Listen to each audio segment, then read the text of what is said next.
Olá, estrelas 93, sejam muito bem-vindos, sejam muito bem-vindas à Hora da Estrela.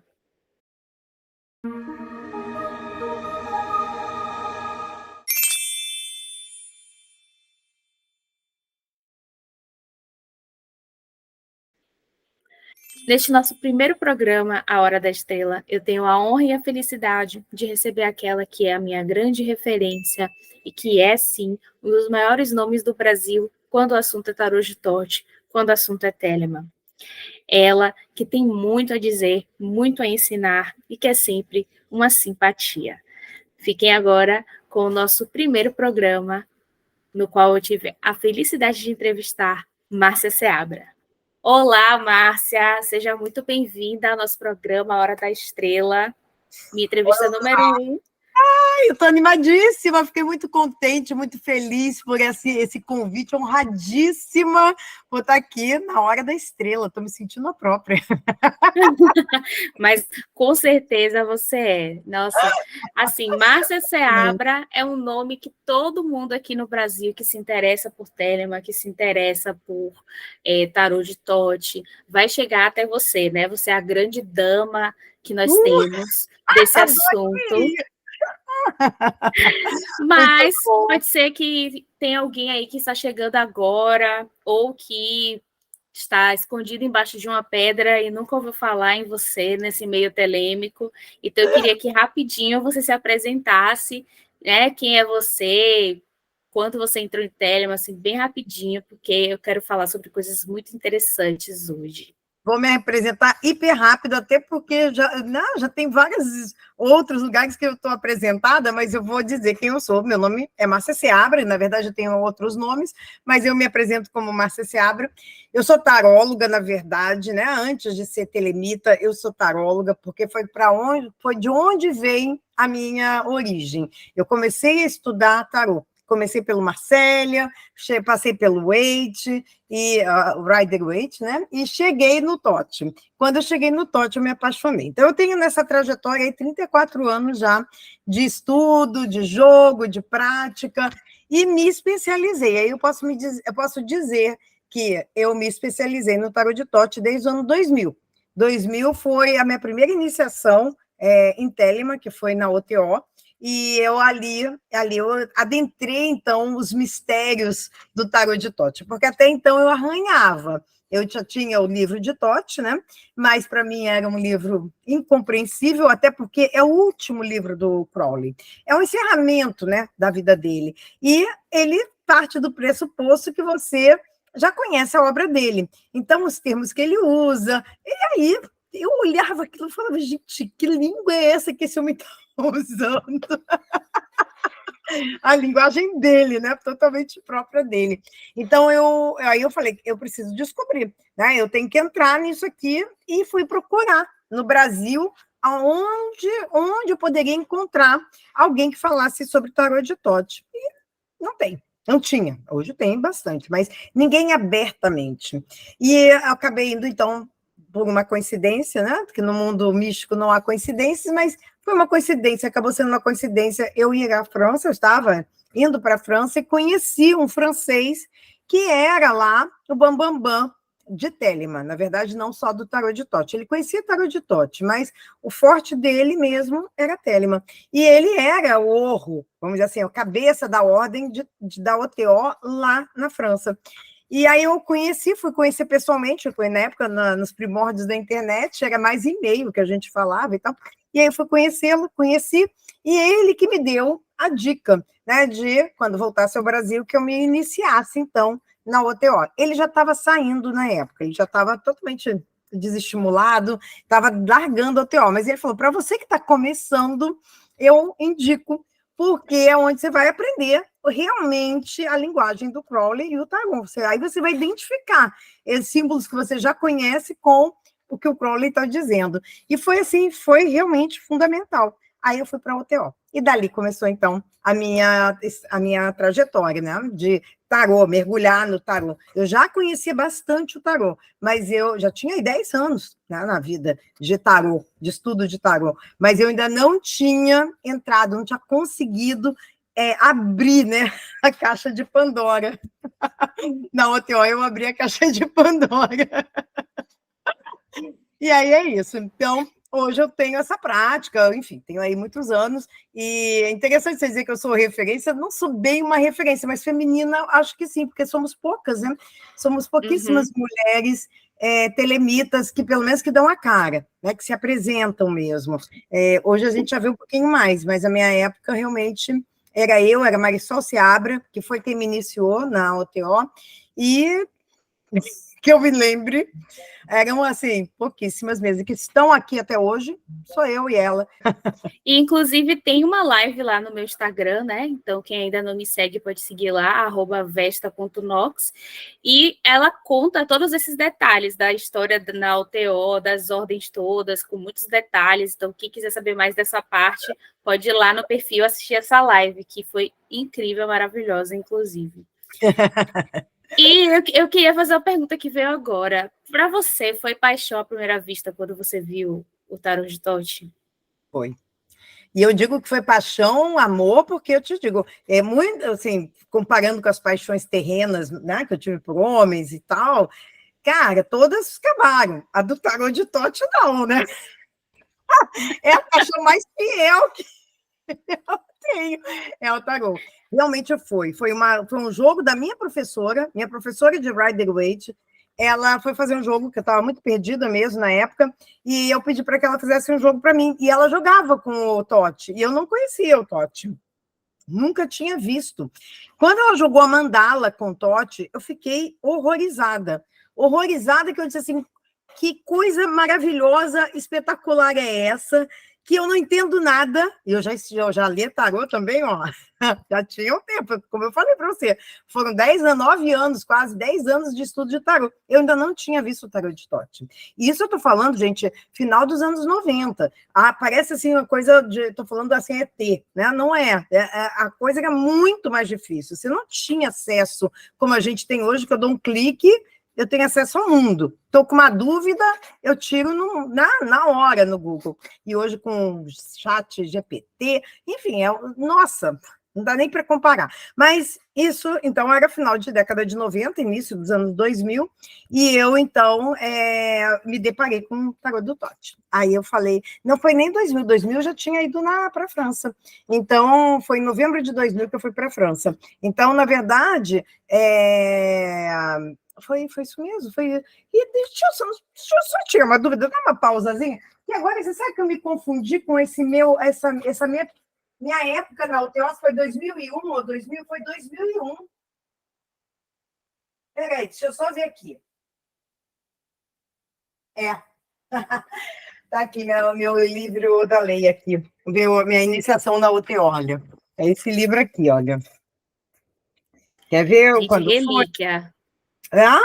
Isso aqui nem existe, olha isso. Esse foi aqui. É o livrinho que a gente recebeu, o livrinho da MEI. Nossa, eu fiquei. 2001, que foi. 2000. Foi 2000. Então, foi 99, novembro de 99, que eu fui para a França. E eu tive contato com. Início de 99, eu tive contato com o Tarot de Tote. Então, foi aí que veio a minha explosão, né? Que eu falei, eu preciso conhecer isso. E aí foi quando, então, eu procurei, e aí não encontrei, né? Mas quando ela jogou, que ela botou as cartas, foi, assim, um reconhecimento. Eu nem sou muito hoje de acreditar em vidas passadas, eu tenho dúvidas, né? Eu acredito, não acredito, sabe? Antigamente eu tinha certeza que existia, hoje já tenho lá minhas dúvidas. Mas, enfim, eu acho que se existem vidas passadas, e eu acho que ali rolou uma coisa de reconhecimento. Eu olhei aquilo ali, eu falei, de alguma forma, aquilo me chamou, e eu falei, isso aqui é meu. E aí veio um insight muito poderoso nessa hora, que eu falei, eu preciso conhecer, e aí que está o meu caminho. Eu vou me especializar nesse tarô. Então, eu até queria ser taróloga, já até jogava e tudo, tarô profissionalmente, não era uma profissional, mas eu já jogava para muita gente e tudo, mas ali eu falei, opa, é aqui que está aonde vai o meu caminho. E foi amor à primeira vista, posso te dizer, e continua, que eu sou apaixonada, eu posso dizer que eu sou apaixonada por esse tarô, cada vez que eu olho, cada vez que eu estudo, cada vez que eu dou aula, eu vou... E eu perguntei porque comigo também foi assim, né? Foi quando eu olhei para essas cartas, eu falei assim, o meu tarô é esse aqui. E não teve mais conversa, né? É. E aí a gente tem que correr atrás dessa maluquice toda que a gente vai se meter em Olha, tema. que lógico, se você me disser assim, Márcia, você joga com o tarô de Marcélia? Jogo, vou jogar com qualquer tarô, mas aí eu vou ver o número da carta e vou trazer imediatamente para o tarô de Tote. A minha cabeça vai estar na conexão com o Tote. Eu não me conecto com o baralho, não consigo. Virou realmente assim, tomou a frente e acabou. E falando nele, né? Uma das coisas mais fascinantes desse tarô são as mudanças que o Crowley fez, né? Então a gente tem cartas aqui, como por exemplo a sacerdotisa, que é a papisa, né? A arte, que era a temperança, a luxúria, que era a força, Isso.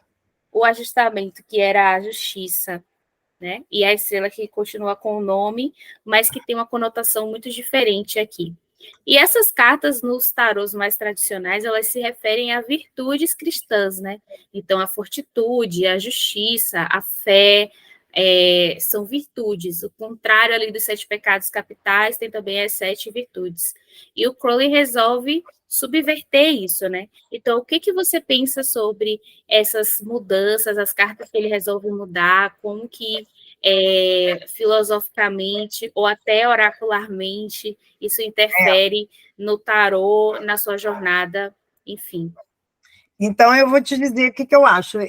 Primeiro que essa parte, eu até conversei com você um pouquinho antes, né?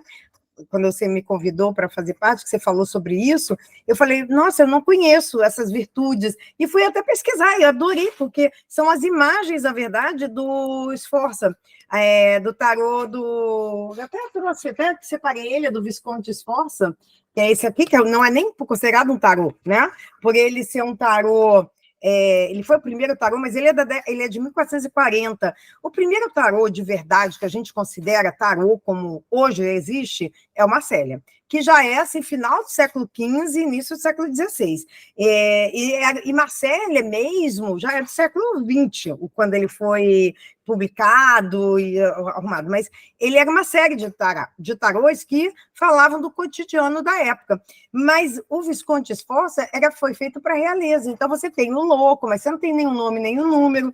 E aí eu estava olhando aqui, olha, a papisa, tem a justiça. Então, as virtudes, quando eu fui olhar as imagens que você me mandou, são desse baralho. Esse baralho usou realmente as virtudes que eram tidas como as virtudes femininas, né?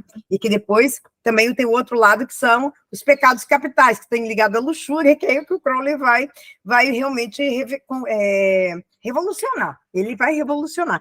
Mas eu não tinha essa percepção ainda. E aí, qual é a minha percepção? Agora, falando de como ter estudado muito, ter buscado o Crowley, e entendido o Crowley em Telemann, as histórias do Crowley, o que levou o Crowley ao tarô, o que levou o Crowley a Telemann de verdade, né?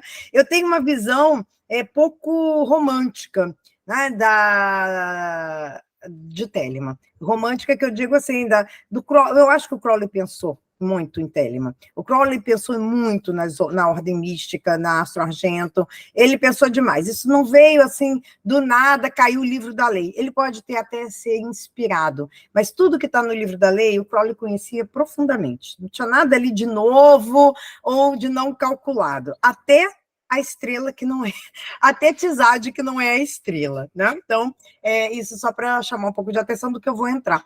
Então, o que o Crowley fez? O Crowley, ele fez ele já queria fazer isso, uma correção do baralho medieval, que não é bem medieval, já é pós-medieval, né? Século XIV, final do século XIV, século XV e XVI não é mais medieval. Mas ele faz uma correção nessas cartas. Quem primeiro a fazer isso na Golden Dawn é o Arthur Waite, no Rider-Waite, em que ele muda o nome da papisa para alta sacerdotisa, do papa para hierofante. Então, o Waite faz essa primeira mudança nos arcanos maiores, muda a força e a carta da justiça, mas ele só muda o número, né? Para ter uma lógica astrológica, porque Leão vem antes de Libra. Então, ele bota a carta que era 11 da força, ele bota como o número 8, e bota a justiça, que é Libra, na mandala astrológica, ele vai botar, então, como número 11. Então, ele faz essas pequenas alterações dos arcanos maiores. O Crowley, seja por pinimba, seja porque ele tinha raiva da Golden Dawn, seja por qual motivo for, quando ele teve acesso, porque a Golden Dawn é um marco em colocar o tarô em evidência, porque ela diz que a chave, né, do mundo oculto é o tarô, quando ela fala que são os 22 arcanos maiores, as 22 letras hebraicas, ela antecipa a letra, bota o louco com um número, tudo isso é a Golden Dawn que faz e cria, então, a linha inglesa, é o que a gente chama da linha inglesa. E aí o Crowley, seja porque ele teve acesso, realmente, quando ele muda de grau, né, quando ele... Aí só um parêntese na história do Crowley, né? O Crowley, ele queria mudar de grau. Ele chegou muito rápido aos seis primeiros graus da ordem, né? Até Tiferet ali. Era chamadas os graus externos da ordem. Ele, para entrar nos graus internos, que é a partir de Geburah, tá? a quinta Sefirá, ele teria que ter convite para entrar. E ele já não era bem visto nessa época, nunca foi bem visto. Tinha ciúmes, tinha as confusões da época. E o Maitreys, o MacGregor Maitreys, ele bancou a briga, que ele já vinha brigando, a Golden Dawn já estava uma bagunça na época, e o Crowley piorou. Aí o Maitreys bancou, falou para o Crowley que então iniciava, ele quebrou, ele saiu da Golden Dawn inglesa, ele estava morando na França na época, foi lá e deu o grau para o Crowley, e ele teve acesso, já dizem que o Crowley já tinha esse acesso, mas enfim, formalmente ele teve acesso a essa analogia entre as letras hebraicas, o baralho, o tarô e a astrologia, todo esse campo de analogia que quem fez foram os manuscritos cifrados da Golden Dawn. E aí o Crowley já tinha, desde essa época, a vontade de fazer uma correção no baralho, inclusive do Eight, né? Que era o baralho que já estava lá, que veio antes. E aí, então, ele resolveu fazer essas alterações. Primeiro, inverter novamente a carta 8 e 11, e aí por isso que vem essa história por isso que eu bato nessa tecla, que quando ele bota lá no It dizendo que todas as velhas letras do meu livro sagrado são corretas, exceto Tizad, que não é a estrela, isso foi a deixa para o Crowley dizer assim, bom, se Tizad não é estrela, é porque tem alguma outra aqui que está errada, tem alguma letra que não está diretamente colocada. E aí ele faz as pesquisas dele, bem assim, encurtando, ele descobre que é Re, que é a letra do imperador, né, e Tizad, que seria a letra da estrela. Com isso, quando ele faz essa inversão, bota Tizad como imperador e a letra Re como a da estrela, o que ele faz? Ele também reinverte lá por uma lógica enlouquecida, que é isso, né?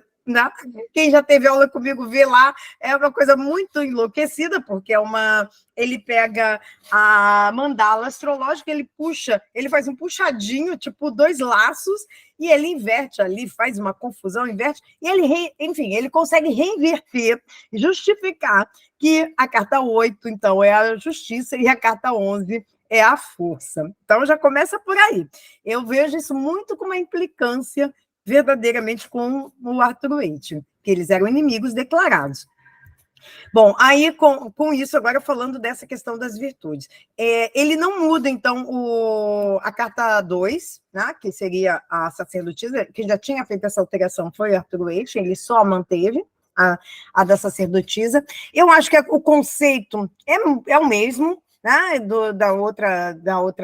das outras cartas, apesar dele escancarar aí questões sexuais. Ele desenha um útero, ele desenha a trompa de falópio, né? Os 2 ovários, se vocês olharem bem, e as pernas da sacerdotisa é a entrada de uma vagina. Então, o útero, ele aqui está expondo o feminino, os órgãos sexuais femininos, mas inativos. É na Imperatriz que a gente vai ver a atividade. Então, aqui ele já faz uma mudança no desenho sutil, mas o sentido é o mesmo, né? Continuou sendo a sacerdotisa, uma vez que nunca houve papisa, né? Até hoje a gente não tem uma papisa, tem o mito da Joana, mas isso é outra história também. E aí a gente vai, então, para a carta número 8, que ele já tinha reinvertido, a carta da justiça. E aí o Crowley ele é muito interessante nisso, porque ele troca o nome, e eu acho assim, muito acertado o que ele faz, porque ele troca para ajustamento. Ele vai dizer que justiça é algo que é dos homens. Justiça, ela muda de acordo com a época, né? Se você pegar as leis, os códigos da Idade Média e o código atual, né, nosso legislativo, e mesmo que seja nos Estados Unidos é um, na Europa é outro, enfim, nos países europeus, cada país tem a sua própria legislação e a sua forma de dar os limites, né, da lei. Então, ele diz que justiça é algo muito humano, dá uma conotação muito humana. E ele diz que só tem uma lei que é imutável, é uma lei que permeia toda a vida, né? Todo ser vivo, não só os humanos, mas todos os seres vivos, que é a lei da causa e efeito, a lei da ação e reação, que ele chama de ajustamento, que é a lei do karma, porque a palavra karma significa ação. Então, quando você age, quando você faz uma escolha, você está desequilibrando a balança. Essa balança tende ao zero. Isso é o ajustar. Então, essa carta na balança, ela ajusta aquilo que foi mexido. E ele vai falar, então, que todos fazem parte dessa lei. Essa lei é a lei do universo que nós vivemos, da Terra. E aí fala do tempo, da questão da variável nossa, né, da dimensão nossa, que só existe no nosso plano, que é o tempo. Então, ele vai falar que começa no alfa, é um lado da balança, e do outro lado o ômega, ou seja, o princípio e o fim. Pois é, para quem não está conseguindo ver, depois que tiver a carta, dá para ver direitinho, o alfa e o ômega. Então, aí ele já faz a primeira mudança, não é mais justiça, não tem qualidade, e sim a coisa é uma lei da natureza. E o Crowley diz, a natureza, ela não é boazinha nem ruinzinha, ela é justa. Não interessa, um leão cego vai morrer, uma zebra manca vai ser a primeira a morrer. É a lei da natureza. Aos nossos olhos, ai, que maldade, pobrezinha, coitadinha.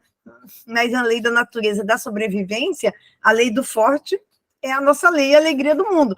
Crowley está aqui com darwinismo, assim, no auge, né? E, infelizmente, ele tem esse darwinismo social também, né? Que é um pouco complicado, porque vai depois gerar politicamente grandes problemas para ele. Inclusive, de ser chamado de nazista, depois de ter ido contra o nazismo, de ser um falso nazista que estava lá infiltrado, milhões de histórias do Crowley que ele criou, que ele gerou, que ele criou de polêmicas. Mas vamos, para não nos afastar, vamos para a próxima carta, que eu acho que é a luxúria, né? A carta de Babylon. E aí, claramente, né, você vai ter a virtude da força, a carta original, que é uma mulher toda vestida, com um leão, né, e ela ali, muito sedutoramente, segurando a boca do leão.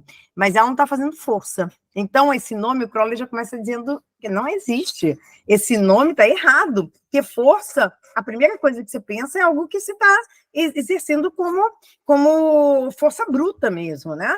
E essa carta não apresenta força bruta, é a força do feminino. Tem uma força ali de dominar ou ter o domínio da boca desse leão. A mulher, no original, no Marcélia, ela está ali graciosamente, né, mexendo com a boca, e o leão ali, calmo. Então, o Crowley ele já queria expressar, assim como a sacerdotisa, ele queria expressar o sentido da carta, o sentido real. A gente ali está falando de sedução, está falando de sexo, está falando dos nossos instintos animais, não? Todo animal no tarô, ele tem uma ligação aos instintos. Então, o leão ali, né, fogo, vermelho, a juba, aquela coisa toda, são os instintos sexuais. E ela ali, a mulher, o feminino, domando, com graça, com beleza, com com muita sensualidade. E aí o Crowley resolve, então, escancarar isso, pegando uma das cenas que ele mais gostava do Apocalipse. O Crowley, ele tinha fixação desde criança, ele aprendeu a ler, o livro que ele lia era a Bíblia, ele aprendeu a ler com 4 anos.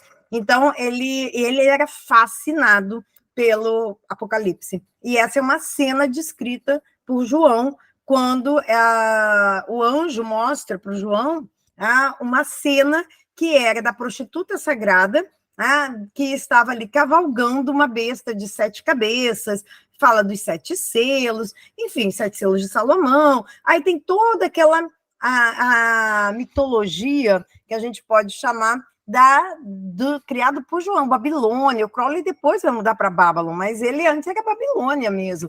Então, para depois caber na gematria, ele vai mudar o nome, né? E passa a ser Babylon. Mas ele desenha, então, lembrando que esse tarô, ele é um tarô já no final da vida do Crowley. Então, ele já tinha passado por todos os livros dele, do tipo 333, que é onde ele vai falar de Babylon. Ele já tinha passado pela Visão e a Voz, tudo isso. E ali ele desenha. Ele não, né? A Frida Harris. Frida Harris desenha, mas sob a tutela, sob a baqueta, né, dele. É ele quem está ali dizendo como é que ele queria, como é que ele não queria. Então, aí a gente passa, e ele vai muda totalmente, né? Ele reinverte o nome e ainda chama de luxúria, que é o luxúria o que é? É o grande prazer da vida. Luxúria é o instinto que nos faz sobreviver.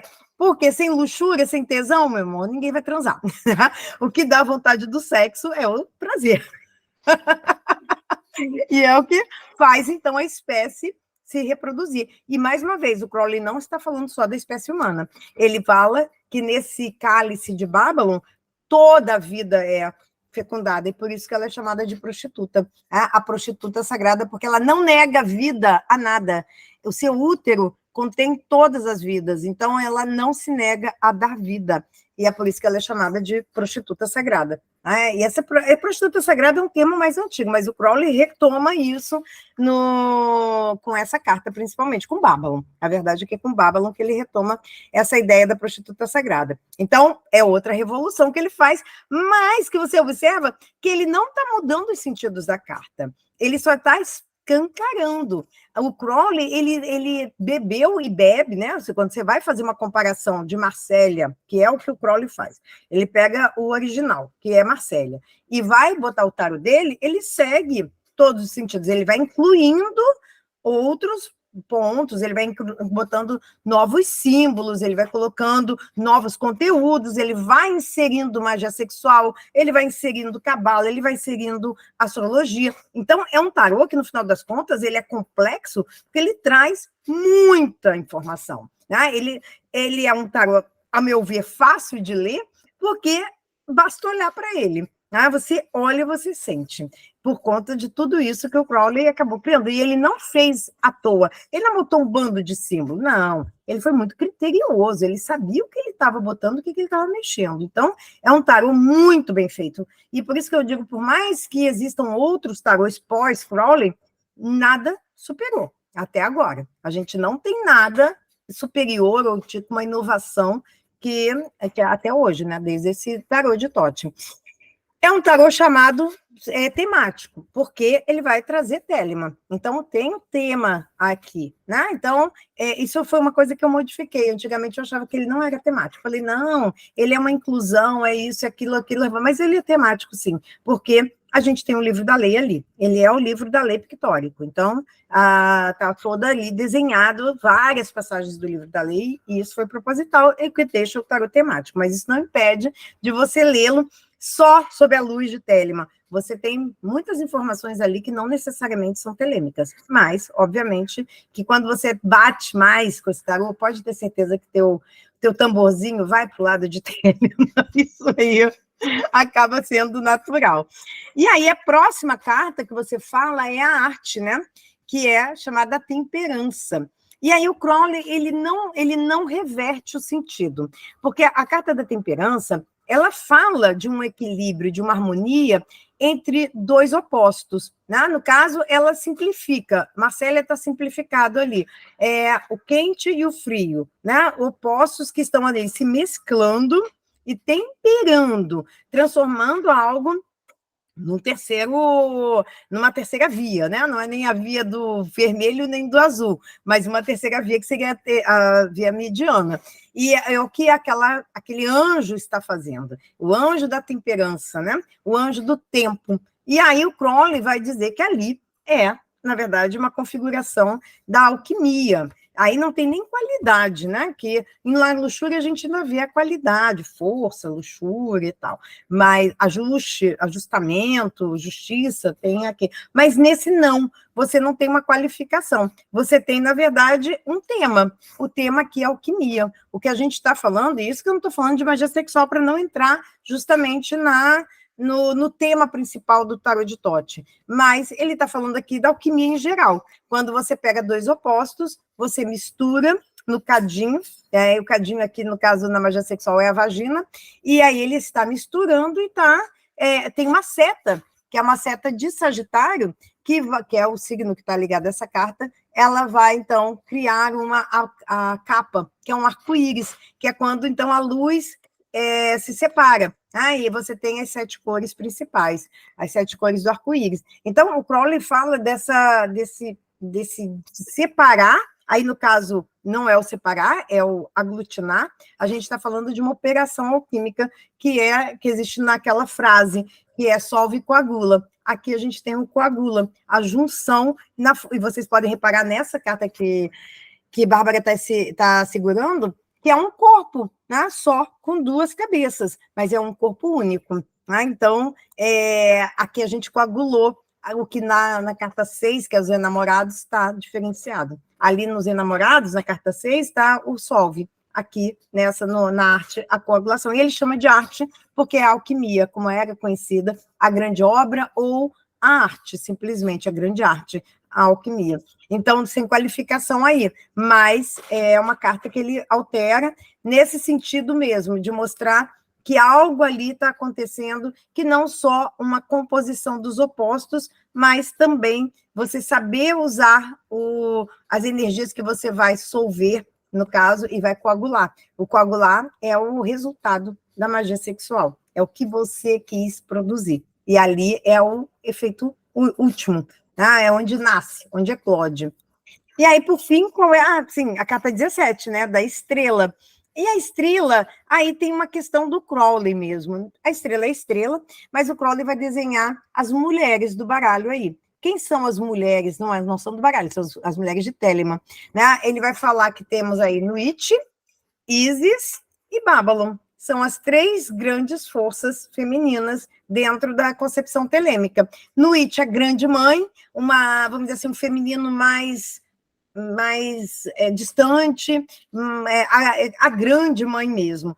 Isis já é uma intermediária, seria a deusa que não está encarnada, mas é a deusa que é mãe também, mas tem o filho Horus, que está mais próxima, e nós temos Babylon, que aí sim é a mulher escarlate, né? Que seria não uma deusa exatamente, mas são as mulheres representando a força do feminino na magia sexual. Então, a estrela é uma carta que você vai ter aqui as cores da imperatriz, que é Vênus, no caso, né, que é a energia de Ísis, você vai ter o corpo e o cabelo de Babylon aí. E Nuit, porque é estrela, né? É o céu da noite com as estrelas. Então, é isso. Eu acho que o Crowley faz essa modificação. Eu não acho, de repente, ele pensou assim nas qualidades, nas virtudes e nos pecados, mas eu nunca vi nada escrito dele assim diretamente sobre isso, mas faz total sentido, porque ele modifica mesmo essas cartas. Eu acho que não é à toa, né? Não é à toa que ele pega a sacerdotisa, o ajustamento, a justiça, a força, a temperança e a estrela. Ele muda bastante os desenhos aí.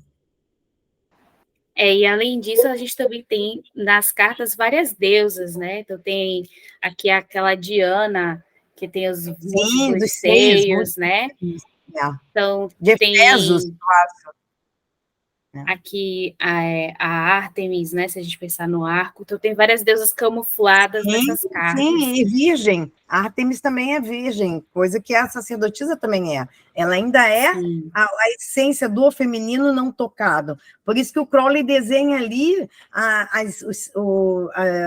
vamos dizer assim, os órgãos sexuais, mas ali debaixo, atrás dos véus, e no colo dela está o arco, né? Então, você vê que não tem ali uma ação, ela não está num processo ativo, ela ainda é completamente receptiva à Lua. Uhum.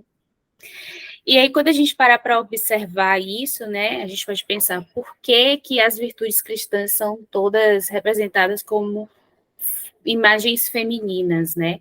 E que talvez a gente possa pensar aí na questão do patriarcado e da domesticação dos corpos femininos, de que, sendo as virtudes a imagem feminina, obriga socialmente as mulheres a terem um comportamento virtuoso, que foi imposto, inclusive, através da violência extrema, pela Inquisição, enfim, todo mundo conhece essa história.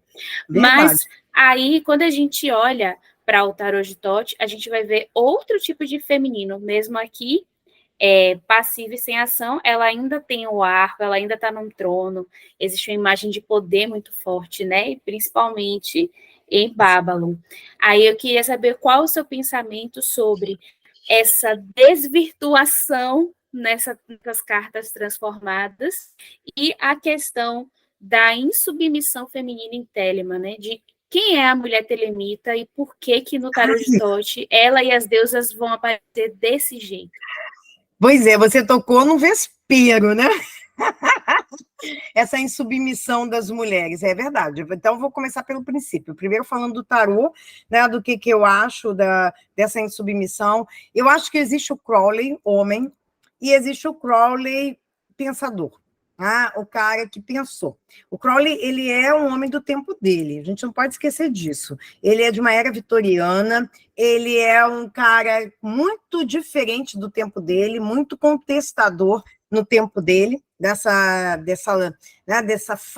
hipocrisia social que existia nessa era vitoriana na Inglaterra. Ele era assumidamente bissexual, numa época que não podia se assumir bissexual porque era crime, e o Crowley ele teve um amante anos, né, que foi o Polita, era uma travesti, e foi o grande amor. O Crowley tem poemas para essa travesti, para esse amor da vida dele, e depois entrou Rose, mas entraram outras mulheres e tal, e o Crowley, então, ele sempre teve essas experiências, ele sempre foi um hedonista, em primeiro lugar, mas ele nunca foi feminista. A gente tem que deixar isso bem claro. O Crowley não era a favor das mulheres. O Crowley tratou muito mal as mulheres dele, né? Inclusive considerado misógino, né? na forma como ele atuou com as mulheres. E isso não teve jeito. Isso veio para Telemann. Né? Isso veio junto, principalmente a OTO. A OTO é uma ordem que copiou, né, Crowley, tanto porque o Crowley refez todos os graus e rituais da OTO, e nisso tudo, quem era atraído, era muito atraído pelo Crowley.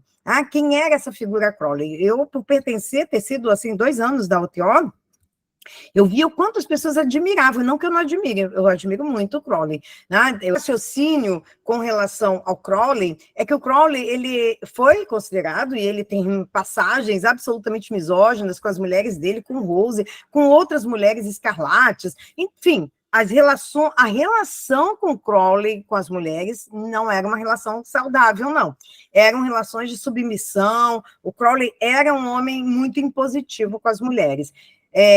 Enfim, e aí isso, ao meu ver, ele vem junto, hoje em Telemann. Hoje, não tão hoje agora, mas com a OTO, principalmente, que é uma ordem calcada, não no livro da lei, mas calcada no Crowley, porque o Crowley modificou, foi ele quem criou praticamente, a OTO já existia, mas ele que reformulou todos os rituais, graus, então passou a ser praticamente uma ordem do Crowley. E as pessoas que são atraídas são muito atraídas com essa visão de ser o Crowley, admiram demais, né? São quase querendo ser a encarnação do Crowley, novamente, né? E eu acho que isso perpassou, ou perpassa ainda, de uma maneira pouco favorável às mulheres. Então, você acaba vendo cenas realmente absurdas dentro de ordens místicas de machismo, explícitos, né? E aí, como é que fica, né? E essa ideia do Crowley, do livro da lei, em que fala, né? Deixa eu pegar aqui só para pegar o capítulo 3, ele tem passagens, deixa eu pegar aqui meu óculos, né? Que ele vai dizer aqui que é sobre Maria, enfim, que ele vai falar sobre Maria inviolada. Aqui, olha, tem uma hora que ele é explícito, mas o livro da lei, primeiro ele começa dizendo que no Vaion de Horus, a mulher ela está cingida com a espada, né, e ela vai à luta junto com o homem. Então, ele já equipara a mulher no mesmo nível do homem, isso no capítulo 3 do livro da lei. E tem uma hora que ele fala assim, que a mulher escarlate se acautele. Se piedade, compaixão e ternura visitarem seu coração, ele faz uma referência a isso a Maria, né? E as mulheres da época, né? Que são as virtudes que você fala, né? Piedade, compaixão, isso era tudo muito do feminino, né? Ternura, né? Visitarem seu coração. Se ela deixar meu trabalho do Horus, né, para brincar com velhas doçuras, velho Aion, então deverá minha vingança ser conhecida. E eu irei sacrificar sua criança a mim. Eu irei alienar seu coração. Eu irei arremessá-la para fora dos homens, como uma encolhida e desprezada meretriz. Deverá ela rastejar através das ruas escuras e úmidas e morrer fria e faminta. Você vê que ele, né, ele fala, olha, mulher, você não pode se rebaixar, você não pode voltar ao velho Aion. Você agora é uma mulher que... Mas daí ele ainda continua. Se você continuar e fizer em meu nome o orgulho e tarará, te pertencerá, né? Então ele vai enaltece a mulher do novo Aion. Isso é o livro da lei, mas isso não é o Crowley. Por isso que eu falo, o Crowley como pensador é uma coisa, o Crowley, que as pessoas até dizem mestre Therion e tal, mas aquele não era nem mestre Therion ainda. Mas Crowley como pensador é uma coisa, Crowley como ator na vida cotidiana dele é outra. E isso a gente vê nas ordens. Aí vamos para a questão do endeusamento, né, da mulher. A mulher é poderosa em Telemann. Não é poderosa em Telemann. Eu acho que hoje a gente está mudando isso. Mas não era. E existe muito machismo. Eu não estou falando do Brasil só, não. Estou falando de vários lugares do mundo. Tá? São relatos de mulheres que são usadas como cálice. Babylon é só uma desculpa. Né? Babylon, ela é resumida na magia sexual ao cálice, e acabou. Então, é meio complicado a gente, hoje, assim, falar como é que é esse poder feminino. Hoje eu vejo mulheres, né, já tomando outro caminho, né, e se impondo e realmente mostrando as babaquices que acontecem dentro de uma ordem e para os próprios homens, expondo os próprios homens. Mas hoje a gente tem mais condições para isso. A gente tem o feminismo moderno, ele vem com conceitos que nos facilitou muito, né? Nos facilitaram muito a compreensão de quanto que a gente é abusada no dia a dia, de quanto a gente se submete, de quanto a gente aceita coisas, enfim, quanto que a gente permite situações abusivas e sem perceber. Às vezes você percebe, mas você diz assim, isso é normal, né? Normaliza o abuso, a violência e por aí vai. Então, hoje a gente já tem conteúdo para conseguir contestar. Há pouco tempo atrás não tinha, era mesmo de aceitação. Então, eu acredito que até os homens telemitas, eles estão mudando por conta disso, eu espero. Eu sou otimista. E aí, já pegando o gancho para a próxima pergunta, então, você concorda com a noção de que Crowley e Parsons apenas acessaram uma parte do potencial de Babylon? Como que você vê essa questão da deusa ou das deusas em Telemann e das mulheres deste Aeon, né? Se a gente ainda pode chamar de novo, não sei. Pois é.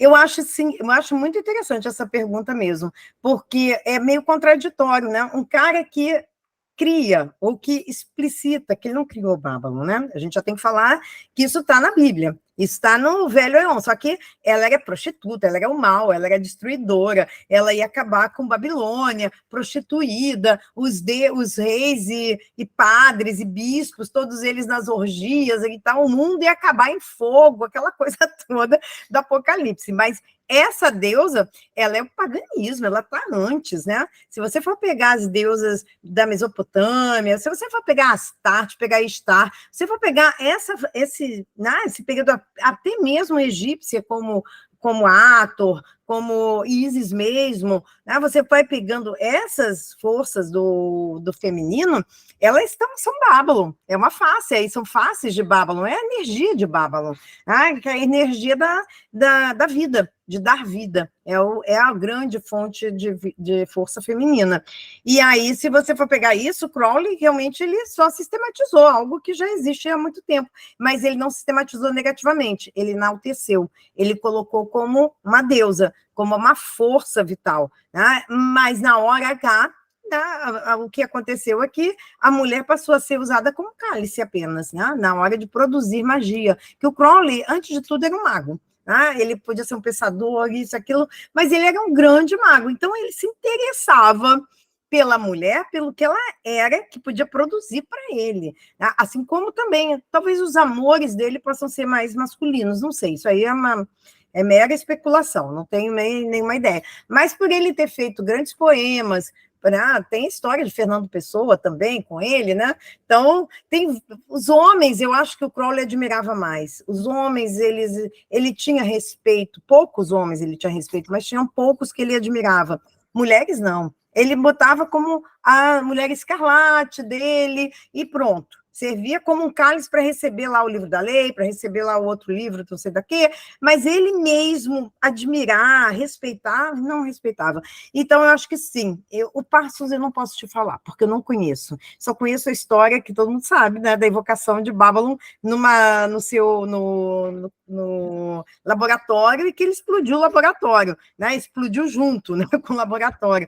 Se realmente foi porque ele teve êxito na evocação, pode ter sido mesmo, porque, né, ele já estava dias tentando fazer um ritual para evocar, e era a grande noite que ele consagrou a Babylon, e explodiu o laboratório, então acho que ele deve ter conseguido. Mas eu não conheço a história dele com as mulheres. Eu vi uma série que teve na HBO, até muito legal, em que ele era casado com uma mulher cristã, cheia de preconceitos, cheia de dificuldades, de que só podia transar para procriar, ela não queria ter filhos naquele momento, então ela negava a ele o sexo, então, e ele, isso foi dentro da série, não sei nem se essa história é real, mas ele aí conheceu Crowley, conheceu essa história de Babylon, e aí a vida dele mesmo tomou outro rumo, mas eu acho que nenhum dos dois chegaram realmente a entender o que é Babylon, né? Qual é essa energia, esse poder.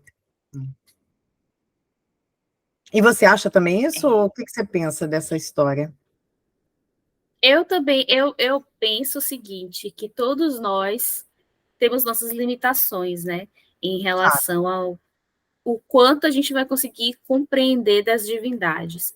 Mas em relação a deusas, especificamente, eu acho que exatamente por conta do patriarcado, do contexto social em que nós vivemos, para os homens acaba sendo muito difícil passar desse grau da exploração, da objetificação, da fantasia, e acessar de fato o poder real, né? Eu acho que eles acabam esbarrando, na maioria das vezes, dessa coisa servil, porque como dentro do patriarcado existe sempre essa lógica da mulher servindo, né? Eles meio que acabam tratando as deusas dessa mesma forma. Sim, E por isso só vão conseguir acessar XYZ ali da deusa e pronto, e olhe lá. Não, e Né?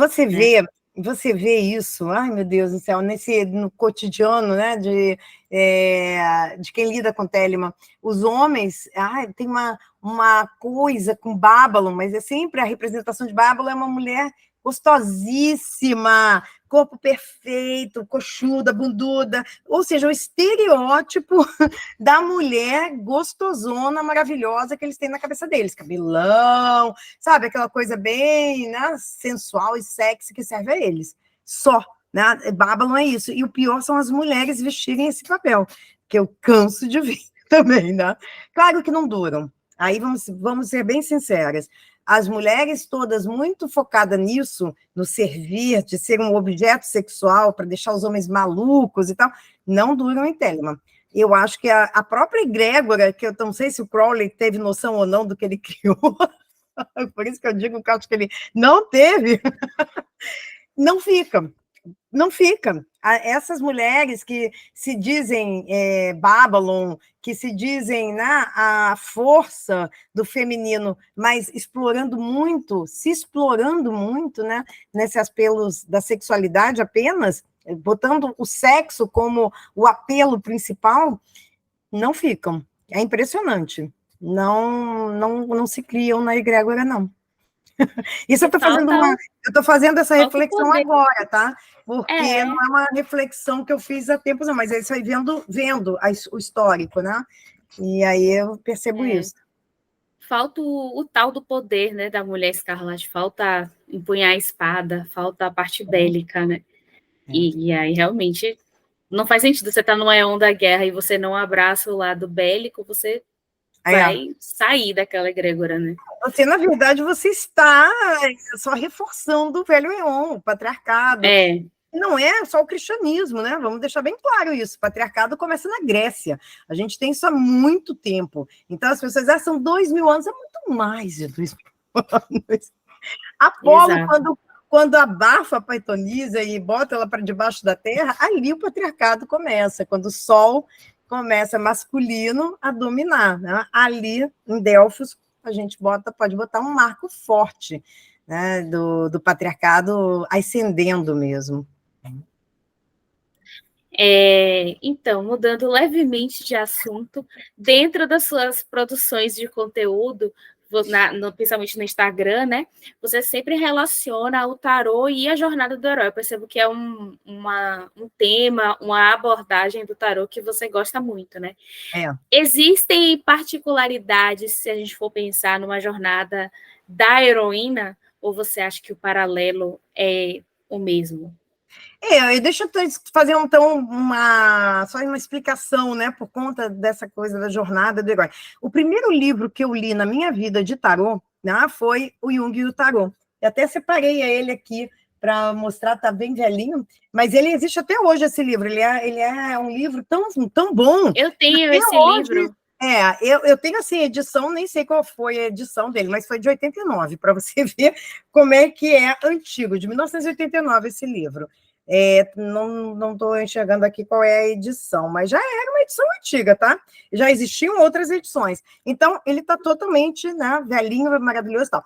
Aqui foi a primeira vez que eu ouvi essa questão, eu nem sonhava com Crowley, que eu vi a história do Jung e o tarô e a jornada do herói, né, que não é bem a jornada do herói, vamos deixar bem claro, o livro da qual eu trabalho muito é esse aqui, é O Herói de Mil Faces, que é o livro do Joseph Campbell, que ele não fala da jornada do herói. Jornada do herói é falado depois, com o pessoal que fez o Jornada nas Estrelas e tal, que teve o Campbell, claro, mas o nome do livro do Campbell é O Herói de Mil Faces. Quando ele fala isso, ele vai detectar, e ele é muito interessante, porque ele diz assim, ele vai detectar que em toda a história do herói, e aí tanto faz mulheres ou homens, ele fala de deusas aqui também, ele não restringe ao masculino. Tanto que a ideia são as faces, tem faces femininas, tem face masculina, tem face criança, tem Buda, tem todos. Ele vai detectar um mesmo tipo de padrão. E é isso que ele separa, para estudar mitologia, para estudar os mitos dentro de uma mitologia. Então, quando eu pego o tarô, eu não estou pegando o Jung, claro, essa ideia do Jung, né, dos arquétipos, mas não da jornada do herói, mas a gente não deixa de ter ali uma passagem, né, características que o louco vai adquirindo à medida em que ele vai passando por aquelas ideias. E essa é a ideia do Jung e o tarô, do livro. Então, eu não vejo uma necessidade, que a gente está falando de uma alma, né? E aí eu não estou falando de mulher e de homem, eu estou falando de algo andrógeno, é uma energia andrógena. Então, serve para todos. Né? Eu acho que não, por isso que eu não faço distinção. Mas como ficou muito forte essa ideia, né, da jornada do herói, acabou usando, e eu não uso a jornada do herói, eu uso a jornada do louco. Eu não uso o nome A Jornada do Herói, justamente por isso que não é um herói, né? É a nossa alma que tem ali, passa por vários padrões e do retorno, enfim, é muito interessante. Eu acabei de saber que esse livro vai ser relançado, que ele é péssimo. Ele é péssimo, a letra é micro, toda a diagramação dele é horrorosa, mas a Cultrix, a Atena Cultrix, né? Ela está relançando agora, está em pré-venda. Fiquei super feliz que vai ser um livro aí que modificou muito a maneira de se entender algumas características. Depois virou moda, todo mundo escreve livros, histórias, cria personagens, sempre com a mesma coisa, que já está cansativo, né? Mas o tarô, ele segue um padrão, sim, né? Um padrão que você pode observar nesse Herói de Mil Faces. Mas é por isso, mas não é porque eu acho que é só do homem, só da mulher, é da alma, a gente está falando de alma aqui. Muito bom. E então, para a gente encerrar, como você vê Telema no século XXI? Ixi! Eu acho, agora falando até positivamente, eu acho que Telema está muito melhor no século XXI. Tá? Eu acho que as mulheres, principalmente de Telema, estão mais atuantes, estão mais conscientes do seu poder, estão mais lutando, né, direito mesmo, chamando atenção. E Telema é algo que já existe muito antes do Crowley, né? Você vai ter Telema na Grécia, na filosofia grega, você vai ter isso falado o tempo todo, vontade. Telema é uma palavra, inclusive, grega, né? Então, você vai ter isso ao longo do ser humano. O que o Crowley faz é simplesmente falar sobre, né? Que nós temos um propósito, que nós temos algo a chegar. Agora, eu acho que Telema não pode ser ao pé da letra, né? Porque senão você vai começar a entrar no darwinismo social, como falei ali, né? A lei do forte, a nossa lei, os escravos servirão. Você tem que ter uma mente um pouquinho mais aberta para você entender que quando o Crowley, ele estando ou não, eu aqui passando pano para ele, estando ou não induzido por Horus e por Nuit ou Hadith, ele está ali falando que os escravos servirão são aqueles que não seguem a sua vontade. Quem não segue sua vontade se torna um cordeiro de Deus, se torna, como ele fala no Imperador, na carta do Imperador, apenas suculentos, e os cordeiros serão devorados ali pelo mundo. Então, ele está ali no movimento de despertar, despertem para a nova era. Isso eu acho muito interessante. Sou otimista, eu acho que os homens estão mais sensíveis com relação às mulheres, estão chamando mais mulheres para falarem sobre Telema, sobre tarô. Eu já tenho visto alguns homens chegando e dizendo assim, eu queria muito ver a sua visão como mulher. Isso, cara, isso é muito novo. Isso é algo muito novo que eu estou vendo, porque eu muito tempo calei até, fiquei calada. Na verdade, eu não vou dizer que eu vou competir. A competição está aí. Né? A competição que eu digo é mostrar o trabalho que você tem na vida, o que você faz na vida, a maneira como você leva a sua vida. Então, isso é Telema, isso é minha fonte de vida, de pensamento. Isso não é Crowley, isso sempre fui eu. Eu me identifiquei com o Telema, porque encontrei ali uma filosofia que eu já tinha, que já existia em mim. Mas hoje eu sinto que já olham, porque era um mundinho ali fechadinho, cara. Você não entrava aquele grupo de meia dúzia ali que falava para si mesmo, né? Quase uma masturbação coletiva masculina, um com o intelecto do outro. E aquilo ali sempre eu falava, meu Deus, que coisa chata, que gente chata. Mas nem tentava entrar, né? Nem tentava entrar porque não me dizia muito. E hoje já vejo assim, os próprios alguns ali, né, dizendo, poxa, fala aí, o que você acha? Isso é novo. Me perguntando o que, que você acha, cara, isso é evolução e tanto. Antes eu não sabia, não achava nada, problema meu.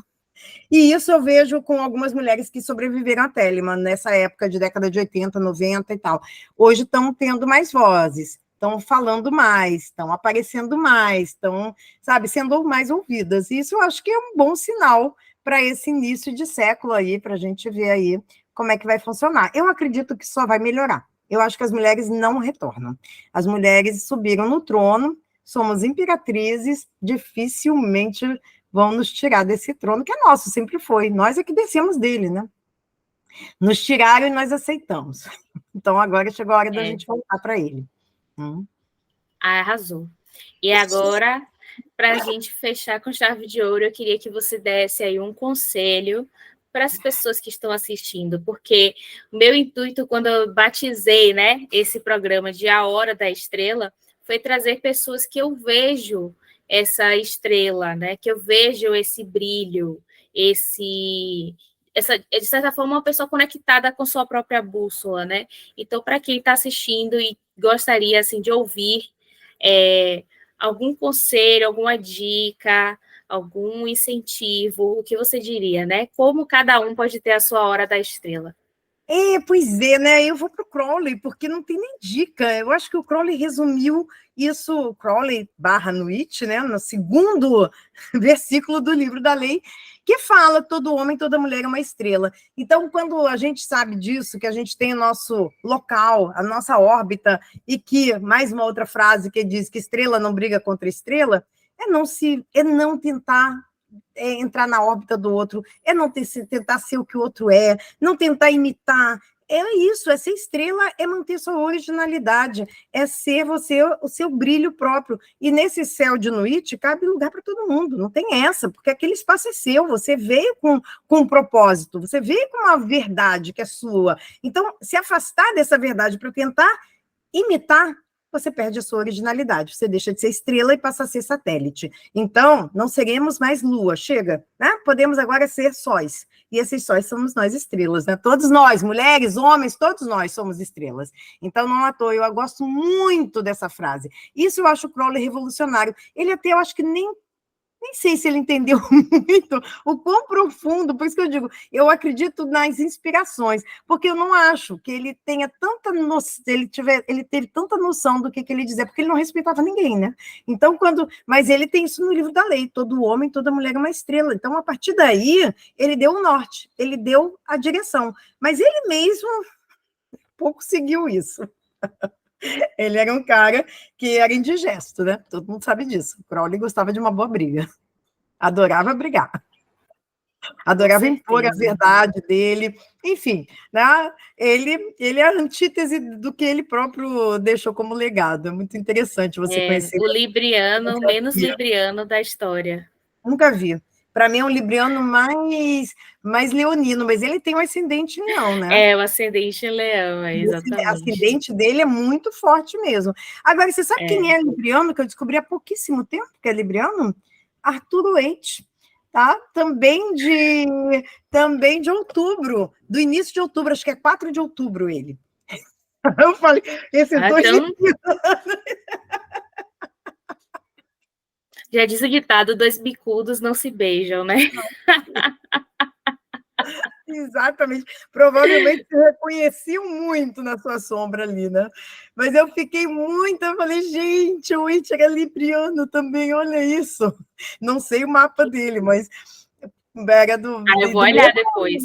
Um mês. Pois é, vale a pena, deve ter informação sobre isso, né?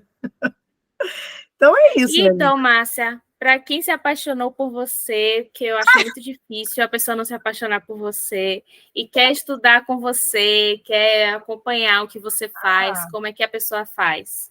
Vou fazer meu jabazinho, então, que eu estou lançando um curso, olha que lindo, né? Foi coincidência mesmo, que eu não estava programando fazer um curso agora. Eu ia até, talvez, gravar novos cursos e tal, mas eu fiquei realmente com saudades. Eu falei, gente, eu estou precisando do contato, conhecer gente nova, porque com o curso gravado, eu não tenho muito contato. Até tenho pelo Telegram, mas não aquela coisa que a gente formou, né? Durante um ano, praticamente, se vendo todo mês, toda semana. Então, eu estou agora lançando em março, vão começar minhas aulas de tarô de Tóquio recicladas, ou seja, renovadas, não é o mesmo curso, é um curso de formação, mas é só Tóquio mesmo, eu não vou fazer mais as comparações, eu não vou, vai ser um curso mesmo imersivo, onde eu estou trazendo, onde eu fiz algumas meditações, eu criei algumas meditações focadas ali no caminho da árvore da vida, e numa experiência que eu estou fazendo lá na Ordo Saturni, que, para quem não sabe, né, eu sou de lá, eu sou da Ordo Saturni, sou iniciada lá, e tem um trabalho que a gente está desenvolvendo, tá, é muito interessante, que é fazendo o Liberou, que é o Liberou Sagitai, né, Manus Sagitai, que é você fazer um trabalho de projeção dentro da carta do tarô. Isso é um ritual que o Crowley prescreveu, muito bom, muito legal.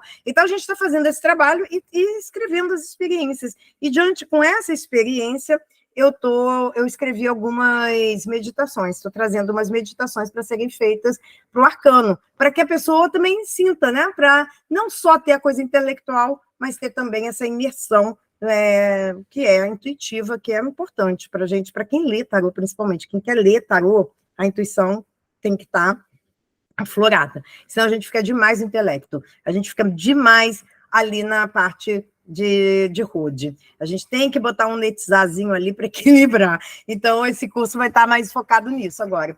E ele vai começar agora, dia 6 de março. Então, quem quiser, seja bem-vindo. Vai estar lançado aí, eu vou botar no Instagram, tá? Então, quem quiser, que me acompanha, vai estar... E quem não me acompanha, gente, acompanhe, Márcia Seabra. É Márcia@tarotcrawley, tá? Não deixem de me seguir, não. Vou colocar aqui embaixo todos tá. os links, porque aí, Ótimo. se você quiser, pode clicar aqui embaixo na descrição do vídeo, que vai ter todos os links de Márcia. E também, quem perder aí o início da turma, fica de olho e fica mandando mensagem para ela abrir outra. Porque estudar ao vivo com ela é maravilhoso. Vale muito a pena, recomendo demais. Obrigada, minha linda, muito bom. Márcia, muito obrigada pelo seu carinho, pela sua disposição, pela sua disponibilidade, né? Você, para mim, é, assim, a maior referência que eu tenho, uma pessoa que realmente mudou o meu jogo, assim, com o tarô, que incentivou o meu trabalho desde o início. Então, para mim, assim, é uma felicidade imensa ter você aqui mais uma vez apoiando mais um projeto meu. Muito obrigada mesmo, é sempre um prazer imenso te escutar. E não poderia ser diferente. A Hora da Estrela número 1 tinha que ser você. Muito feliz, muito, muito feliz, eu tenho certeza do sucesso. Bom, eu já te falei isso milhões de vezes, eu acho você uma pessoa que tem a estrela, né? A estrela está em você, você tem uma força enorme, e você traz esse lado, assim, de liderar, de juntar pessoas, e eu acho o teu trabalho espetacular. Estou lá junto com você nesse trabalho e eu gosto demais. E eu recomendo, sempre. Inclusive, outro dia uma menina me perguntou, e a Thay, que faz parte também desse outro grupo meu de tarô, indicou também, falamos muito do teu trabalho, que eu acho sensacional, o trabalho da Vesta, né? O trabalho que você está desenvolvendo com Crowley, com Telemann, e com esse olhar mesmo da mulher de Bábalo, né? Essa mulher escarlate dos anos, daqui, dos anos do século XXI mesmo. Aí eu acho que esse é o teu trabalho, esse é o que você vai assumir e vai para frente. Então, eu apoiarei sempre. Não só porque você me chama, mas vou apoiar, estando junto, enfim, vamos estar juntos sempre nessa, até o final. Perduraremos. Segundo Crowley. Sim. Muito obrigada. E para você que está assistindo, se inscreva, curta o vídeo, comente e que venham muitos e muitos episódios. Obrigada por ter ficado até o final. Um beijo e não se esqueça que amor é a lei, amor sob vontade.